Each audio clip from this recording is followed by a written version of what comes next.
جب ہم سونے لگتے ہیں تو ہمارے جاگنے کی حالت اور گہری نیند کی حالت کے درمیان ایک ہلکی نیند کی حالت ہوتی ہے۔ چند منٹ کی اس ادھوری نیند کی حالت کو ہپناگوگیا یا N1 کہتے ہیں۔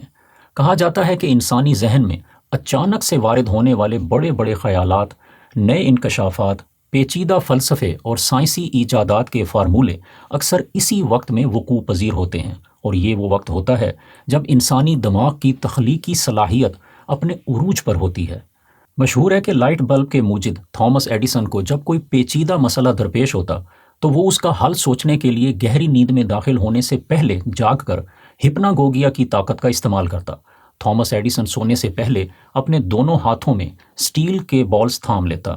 گہری نیند میں داخل ہوتے وقت جب اس کے ہاتھ سے بال چھوٹ کر گرتے تو وہ ان کی آواز سے جاگ جاتا اور اپنے درپیش مسئلے کے حل کے بارے میں سوچنے لگتا۔ USA میں موجود تھامس ایڈیسن کا ایک مجسمہ آج بھی اپنے ایک ہاتھ میں اسٹیل کا بال تھامے ہوئے ہے۔ اسپین کا مشہور آرٹسٹ سالواڈور ڈالی ہپناگوگیا کی آدھی نیند والی حالت میں اپنے تخیل کو پرواز دے کر مصوری کے عجیب اور انوکھے شاہکار پیدا کرتا تھا۔ ہپناگوگیا سے فائدہ اٹھانے کے واقعات تو بہت سے ہیں، تاہم یہ جاننے کے لیے کہ ہپناگوگیا میں دماغی صلاحیت کا بڑھنا کیا ایک وہم ہے یا سائنس سے ثابت کی جا سکنے والی حقیقت، پیرس میں national institute of health and medical research کی ایک محقق ڈیلفن اوڈیٹی نے ہپناگوگیا اور تخلیقی صلاحیت کے آپس میں ربط کو ٹیسٹ کرنے کے لیے ایک سائنسی تحقیق کی۔ تحقیق میں حصہ لینے والے 103 تعلیم یافتہ افراد کو میتھمیٹکس یعنی ریاضی کا ایک پیچیدہ سوال حل کرنے کے لیے دیا گیا۔ اس سوال کے اندر جواب تک پہنچنے کے لیے ایک پوشیدہ شارٹ کٹ موجود تھا۔ دیکھنا یہ تھا کہ کون اس شارٹ کٹ کو مقررہ وقت کے اندر ڈھونڈ لیتا ہے۔ سوال حل کرنے سے پہلے تمام افراد کو 3 گروپس میں تقسیم کیا گیا۔ ایک گروپ کو مسلسل جاگتے رہنے کے لیے کہا گیا، دوسرے گروپ کو تھوڑی دیر کے لیے سو جانے کے لیے کہا گیا، جبکہ تیسرے گروپ کو تھامس ایڈیسن کے طریقے کی طرح ہاتھ میں گلاس کی ایک بوتل پکڑ کر سونے اور نیند میں ہاتھ سے بوتل کے چھوٹ جانے پر اٹھ بیٹھنے اور سوال کو حل کرنے کے لیے کہا گیا۔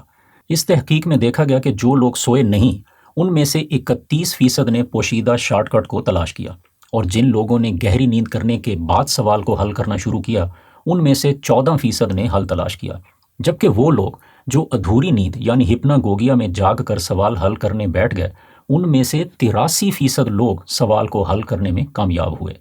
ڈیلفن اوڈیٹی نے اس تحقیق سے یہ نتیجہ اخذ کیا کہ ہپناگوگیا یقیناً تخلیقی صلاحیتوں کی طرف رہنمائی کرتا ہے۔ میساچیوسیٹس انسٹی ٹیوٹ آف ٹیکنالوجی کے محقق ایڈم ہار ہورووٹس نے اس تحقیق کے نتائج پر تبصرہ کرتے ہوئے کہا ہے کہ ہپناگوگیا کانشیسنس یعنی ہوش، شعور اور آگاہی کی ایک ایسی قسم ہے جسے لوگ ابھی پوری طرح دریافت نہیں کر پائے۔